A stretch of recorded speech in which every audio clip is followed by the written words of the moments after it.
Stiletto's been making hammers for over 150 years, and they're getting a lot more comfortable. That's because of titanium. It's lighter and causes less recoil than a conventional hammer. And if you want to see something cool, we're going to show you how they're made in their California factory. Swinging a hammer can also hammer your arm. And after 3 decades as a general contractor, Mark Martinez knew there had to be a better way. I just knew that there was something out there that needed to be developed because my forearm, as in carpenter's elbow, had severe damage done to it. He hit the nail on the head by saying, "See ya, steel." Mark's company, Stiletto Tools, took out a patent and went to work making hammers out of titanium. You know, for 2,000 years, the hammer has not changed a bit. And Stiletto was the first one to take this new technology, actually space-age technology, and develop a striking tool which enables us to work better and faster. That's because titanium is 40% lighter than steel, but it hits just as hard. Something that you're swinging that is lighter moves faster. These space-age hammers are made at FS Precision Tech in Los Angeles, and it doesn't happen overnight. They use a multi-step process called investment casting. For every single titanium hammer that's made, a wax hammer is formed first using an injection press.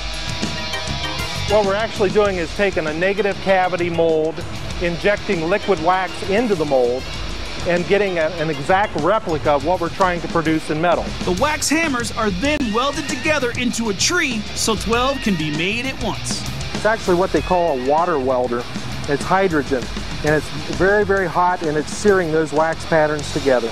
The tree of wax hammers then takes a dip in ceramic slurry. It has to be put on very evenly, very uniformly. After 6 separate slurry coatings harden up, the wax is melted out by heating the shells under pressure to 350 degrees. And that's nothing compared to what's next. We preheat these shells to almost, sometimes very near 2,000 degrees Fahrenheit. And then things really heat up when the titanium is added. What goes on out here is we're actually melting a titanium electrode using amperage going across the end of it.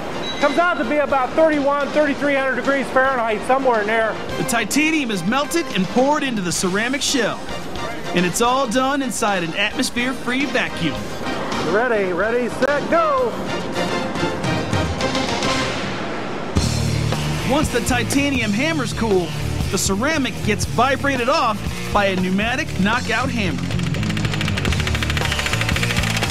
Then, the individual hammers are cut away from the mold. It takes temperatures of 2,400 degrees to slice through the titanium. Finally, the titanium tools get polished up and are ready to pound the pavement. If the light weight won't convince you, Mark says there's another feature that makes his hammers a hit. The Stiletto All Titanium includes a built-in side nail puller. You can then grab a hold of it and bring it all the way out. No other feature on any other hammer has that particular feature. Titanium hammers aren't cheap. To swing an all titanium, you'll need to shell out over $200. But Mark says it's money well spent. If you don't like your arm, use steel. If you like your arm, titanium is the best bet. It will save your arm and increase your production.